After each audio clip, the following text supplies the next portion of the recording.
ఒక్కసారి గెలిచి చూడు లోకం నీకు పరిచయం అవుతుంది, ఒక్కసారి ఓడి చూడు లోకానికి నువ్వు పరిచయం అవుతావు అని ఎంతమంది చెప్పుకున్నాం. కరెక్ట్గా రెండు చూడండి.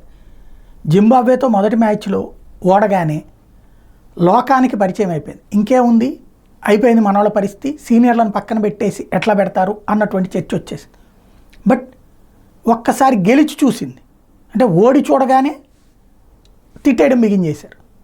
ఇప్పుడు గెలిచి చూపెట్టింది ఏకంగా 100 పరుగుల తేడాతో. వెంటనే చూసారా జూనియర్లతో వెళ్ళి కొట్టేసాం మనం, ఏకంగా భారీ విజయం అన్నటువంటి మాట వచ్చింది. అందుకని నరం లేని నాలుక ఏమైనా మాట్లాడుతుంది.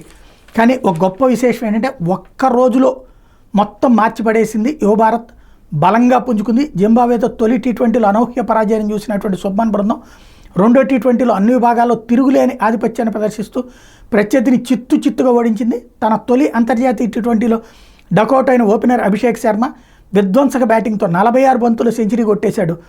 ఆరంభ మ్యాచ్లో 102కి ఒప్పుకోలిన భారత్తో ఈసారి 100 పరుగుల తేడాతో గెలవడం అన్నటువంటిది కీలకం. భారీ లక్ష్య ఛేదనలో జింబాబ్వే బాగా తేలిపోయింది, ఎవ్వరిని కుదురుకోనీలేదు.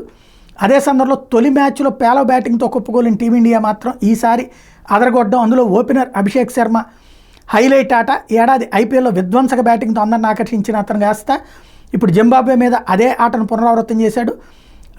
ఆరంగరేటం మ్యాచ్ జింబాబ్వేతో తొలి టీ20లో డకౌట్తో నిరాశకు గురైన అభిషేక్ ఈ మ్యాచ్లో ఆకాశమే హద్దుగా చెలరేగాడు. 33 బంతులు అర్ధశతకం, 46 బంతులు సెంచరీ చేసి పడేశాడు.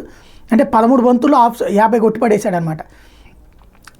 ఈ దెబ్బే గట్టిగా నిజానికి భారత్ ఆరంభం గొప్పగా ఏమీ లేదు. 7 ఓవర్లు ముగిసేసరికి కేవలం 40/1కి ఉన్నటువంటి టైము. గిల్లు 2వ ఓవర్లోనే అవుట్ అయిన నేపథ్యంలో అభిషేక్ ఎదుర్కొన్న 21 బంతులు 25 పరుగులే చేస్తే రుతురాజ్ దాటిగా ఆడలేకపోయాడు. 8వ ఓవర్లో రజా బౌలింగ్లో 4, 6 దంచిన అభిషేక్ అక్కడి నుండి స్కోర్ బోర్డును పరుగులు పెట్టించడంతోనే ఇది సాధ్యమైంది. ఓవరాల్గా చూసుకుంటే జింబాబ్వే జట్టు మొదటి మ్యాచ్లో భారత్ని తేలిపోయేలా చేస్తే రెండో మ్యాచ్లో తను తేలిపోయింది.